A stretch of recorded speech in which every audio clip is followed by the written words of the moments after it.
औरंगजेबानं जेव्हा शहाजहानला कैद केलं तेव्हा शहाजहानने सांगितलं की अरे मला काही मुलं तरी तू शिकवायला दे, म्हणजे मी असा एकटा कसा राहू.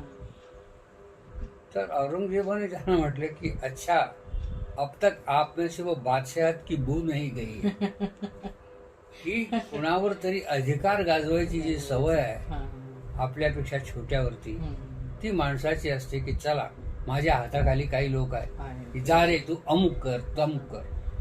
ही एक मानसीय प्रवृत्ती आहे की मास्टर होणं देखील लोकांना का आवडायचं किंवा बरं वाटायचं की आपण आपल्या याच्यात बादशाह आहोत, आपल्या वर्गात आहोत. त्यामुळे अण्णाभाऊंना आल्या आल्या आता मागाची मुलं काय शिकणार, महाराजची मुलं काय, अशा पद्धती त्यांच्या नावाचं तेच लिहिणार आणि त्याच्या नावापुढे